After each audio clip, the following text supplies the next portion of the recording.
Hello, नमस्कार दोस्तों। आज मैं बहुत दिनों के बाद वीडियो बनाने जा रहा हूँ।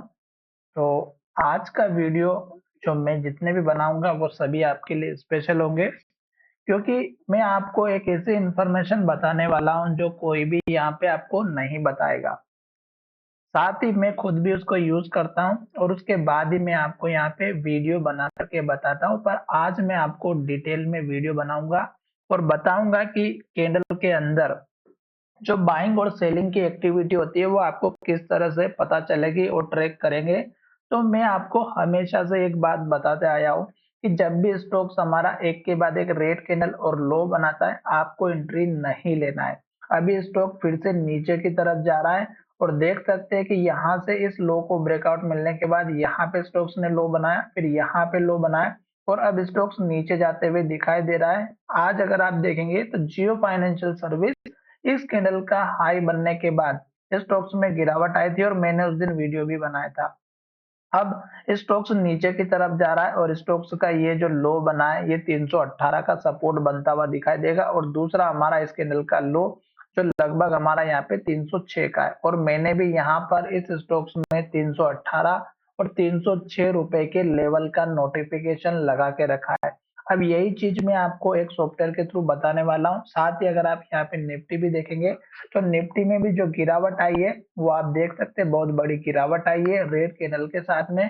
तो अब हमें इस कैंडल के अंदर की जो एक्टिविटी हो रही है पहले तो हम उसको चेक करेंगे। यहाँ पे इस कैंडल का जो हाई है निफ्टी का 24,600 के आसपास का पहला सपोर्ट लेवल आपको देखने को मिलेगा।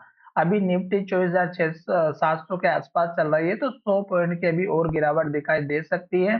अब यहाँ पर जो मैंने आपसे कहा था कि अगर स्टॉक्स में या निफ्टी में या बैंक निफ्टी में किसी में भी अगर लो बनता है और लो के पास क्लोज होता है या एक के बाद एक रेड कैंडल बनती है, जैसे कि पहली 15 मिनट की जो कैंडल है निफ्टी की, इसमें अगर आप देखेंगे तो बुलिश कैंडल दिखाई दे रही है। पर इस कैंडल के अंदर की जो एक्टिविटी है वो आपको शायद पता नहीं होगी, तो वो मैं आपको यहाँ पे दिखाने वाला हूँ। साथ ही निफ्टी ने इस लो को ब्रेकआउट किया और एक के बाद एक रेड कैंडल बनाते हुए नीचे की तरफ आ रही। तो अब यहाँ पर निफ्टी के साथ में मैं आपको एक दो पॉइंट और बताने वाला हूँ। यहाँ पर अगर आप देखेंगे तो सबसे पहले मैं निफ्टी की बात कर लेता हूँ। ये निफ्टी में मैंने 15 मिनट का चार्ट पैटर्न लगा के रखा हुआ है। यहाँ पे कॉल और पुट का डेटा है। यहाँ पर अगर आप देखेंगे तो ये जो कॉल और पुट का डेटा है ये पूरे एक दिन का डेटा है और यहाँ पर अगर आप देखोगे तो मैं जो कैंडल को सिलेक्ट करूंगा वो डेटा यहाँ पे आपको शो होते हुआ दिखाई देगा। साथ ही मैंने यहाँ पे कुछ नीचे बाय और सेल वॉल्यूम यहाँ पे लिखा, जो आपने देखा होगा। यहाँ पे ये वॉल्यूम है टोटल एक कैंडल का। कैंडल के अंदर बाइंग कितनी हो रही है और कितने परसेंट की हो रही है और कितना इनका डेल्टा है। डेल्टा मतलब बाइंग माइनस सेलिंग। तो यहाँ पर इन चीजों को अगर आप चेकआउट करेंगे तो मैं थोड़ा सा पीछे चलता हूँ और पहली 15 मिनट की जो कैंडल थी इसको हम चेक करते हैं। यहाँ पर अगर आप देखेंगे तो ये 15 मिनट की पहली कैंडल है और यहाँ पर अगर आप देखेंगे तो सबसे ज्यादा जो है कॉल में सेलिंग की गई है 11 करोड़ की और पूरे दिन में जो सेलिंग हुई है इसी लेवल पे 24,800 की, उसमें आप देखिएगा 48 करोड़ की कॉल में सेलिंग हुई है। तो इसका मतलब क्या हुआ कि इसका मतलब ये हुआ कि इस लेवल पे सबसे ज्यादा कॉल में सेलिंग की गई है जिसकी वजह से मार्केट को ऊपर जाने में प्रॉब्लम होगी। तो पहली 15 मिनट की जो कैंडल बनी उसमें कॉल साइड सबसे ज्यादा सेलिंग की गई। दूसरी कैंडल को अगर आप देखेंगे तो यहाँ पे फिर से 16 करोड़ की सेलिंग की गई है। तो इस तरह से ओवरऑल अगर आप देखेंगे तो सेलिंग ही सेलिंग हमें यहाँ पे मॉर्निंग से इस कैंडल में पता चल चुकी थी। तो इसका मतलब ये था कि 24,800 का लेवल बहुत ही इंपॉर्टेंट है और ये इस लेवल को ब्रेकआउट नहीं करेगी। ये चीज अगर आपको अच्छे से पता चली तो बहुत अच्छी बात। फिर यहाँ पे देखिएगा टोटल यहाँ पे जो डेल्टा आपको दिखाई दे रहा वो यहाँ पे 51% की यहाँ पे बाइंग की गई है और यहाँ पे 4 से 5 कैंडल तक बाइंग हुई है। अगर आप देखेंगे तो यहाँ पे ओवरऑल जो डेल्टा है यहाँ पर आप देखेंगे तो ये दिखाई दे रहा होगा, यहाँ तक पॉजिटिव आया उसके बाद फिर आप देखिएगा पूरे दिन नेगेटिव ही नेगेटिव चलती रही और नेगेटिव रहने की वजह से आपको यहाँ पे फंसने का मौका नहीं देखने को मिलेगा। अब मैं यहाँ पर आपको एक चीज और ये बता देता हूँ कि ये चीज आपको कैंडलस्टिक चार्ट पैटर्न में नहीं दिखाई देगी। अब ये चीज जिनको पता है वो अच्छी बात है। यहाँ पे अगर आप देखेंगे तो ये जैसे यहाँ पे कैंडल बनी थी, इस कैंडल में अगर आप फिर से देखेंगे तो कॉल में फिर से सेलिंग हुई है और यही चीज का आपको फायदा उठाना है मार्केट में अगर आप निफ्टी में काम करते हैं तो। फिलहाल मैं यहाँ पे केवल स्टॉक्स के बारे में जानने वाला हूँ और स्टॉक्स के बारे में ही बताने वाला हूँ।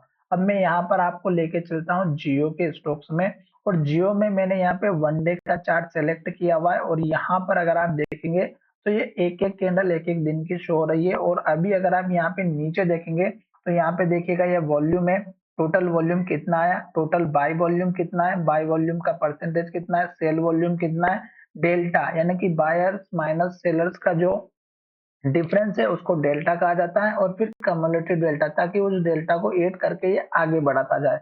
तो यहाँ पर ये जो है मैंने लगभग 3 महीने का चार्ट लिया हुआ है, और अगर आप यहाँ पे इस वाली लाइन को देखेंगे तो इसमें अगर आप देखेंगे तो हर एक कैंडल में आपको नेगेटिव डेटा शो हो रहा हो माइनस में।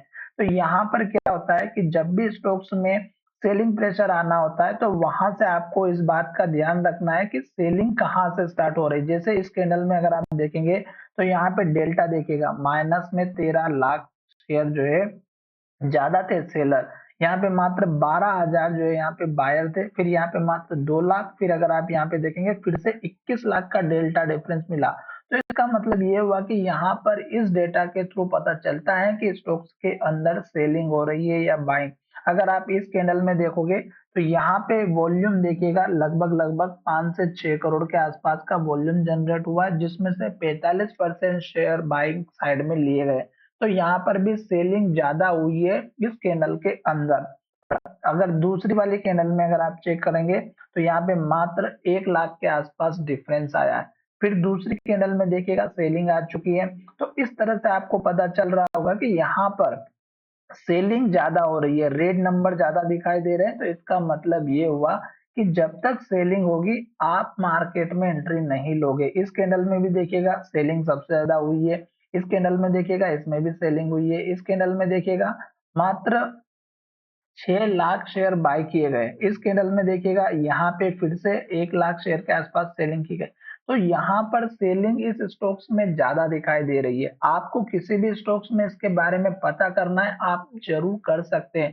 यही चीज अगर आपको 15 मिनट के चार्ट पैटर्न में चेक करना है तो 15 मिनट का चार्ट पैटर्न भी आप चाहे तो यहाँ पे यूज कर सकते हैं, और मैं यहाँ पर आपको दिखा सकता हूँ कि 15 मिनट के अंदर मार्केट में सिचुएशन क्या है। तो यहाँ पे देखिएगा मैं 15 मिनट को सिलेक्ट कर लेता हूँ और 15 मिनट में ये अप्लाई करता हूँ। थोड़ा सा टाइम लगेगा डेटा को लोड होने के लिए। अब मैंने यहाँ पर आपको जो डेटा बताया है ये सभी आपको 15 मिनट के अंदर अब दिखाई देगा कि 15 मिनट के अंदर कौन सी सिचुएशन हमें यहाँ पर दिखाई दे रही है। तो ये 15 मिनट की पहली कैंडल है 9:15 की, और यहीं से आपको पता चलेगा कि डेटा हमारा क्या दिखाई दे रहा है। तो पहले 15 मिनट की कैंडल में देखिएगा यहाँ पे 53% की बाइंग, फिर अचानक से सेलिंग हो गई, फिर अचानक से सेलिंग हुई है, फिर यहाँ पे भी लगभग बाइंग सेलिंग दोनों बराबर थी, फिर यहाँ पे थोड़ी सी बाइंग आने स्टार्ट हुई है। इस कैंडल में 51%, इसमें 56%, 51, फिर 72। 72 एक अच्छा नंबर होता है परसेंट वाइज, और यहाँ पे डेल्टा भी अच्छा खासा हमें दिखाई दे रहा है, 1 लाख बायर ज्यादा है। फिर इसमें देखिएगा, इसमें भी अगर आप देखेंगे तो बायर ज्यादा है, पर मात्र जो बायर की जो डिफरेंस है वो 16,000 शेयर की है। फिर अगर आप देखेंगे तो अचानक से फिर सेलिंग हो गई, 42% की यहाँ पे बाइंग रह गई, फिर यहाँ पे 37% की बाइंग रह गई, फिर 37%। इसका मतलब यहाँ पे सेलर हावी हो चुके हैं। और नीचे देखिएगा डिफरेंसेस अगर आप देखेंगे 44,000 यहाँ से फिर आपको पता चल गया होगा कि हमें यहाँ से स्टॉक्स में अब निकल जाना चाहिए। तो ये चीज आपको पता चल चुकी होगी। अगर आप इसी को डेप्थ में एनालिसिस करेंगे 5 मिनट में, 1 मिनट में, तो आपको और भी अच्छा डेटा मिलेगा। मैंने आपको लेवल बना करके बता दिया है। जियो स्टॉक्स में अगर आप देखेंगे तो मुझे जहां तक लग रहा है वो जो लेवल हमें दिखाई दे रहा है जियो का, मैंने आपको 2 लेवल ऑलरेडी बता दिया है। पहला लेवल हमारा 318 रुपए का रहेगा, और उसके बाद का लेवल हमें यहाँ पर दिखाई दे रहा है 306 के आसपास का। तो ये 2 लेवल आपके लिए इंपॉर्टेंट है, मैंने ऑलरेडी अपने लिए नोटिफिकेशन लगा के रखा हुआ है। 306 रुपए का और 318 रुपए का। जब स्टॉक उस लेवल पे आएगा तो मैं वहां पे पोजीशन बनाऊंगा या नहीं, वो मैं अपने सॉफ्टवेयर में पता करने के बाद ही बनाऊंगा। साथ ही मैं अपने ग्रुप में भी इसको अपडेट देने वाला हूँ। जब स्टॉक्स मुझे लगेगा कि हाँ बाइंग अपॉर्चुनिटी आ गई है, तो मैं अपने ग्रुप में भी, व्हाट्सएप ग्रुप में भी उसको ऐड करने वाला हूँ जब स्टॉक्स मुझे लगेगा कि मेरे लेवल पर आ चुका है। बाय और सेल आप तभी करिएगा जब आप अपने फाइनेंशियल एडवाइजर से बात करें और उसके बाद डिसीजन लें, क्योंकि वीडियो एजुकेशन के लिए और हमारा ग्रुप भी एजुकेशन के लिए बनाया है। अब यहाँ पर आप देखेंगे तो एक एक काम आपको जरूर करना है।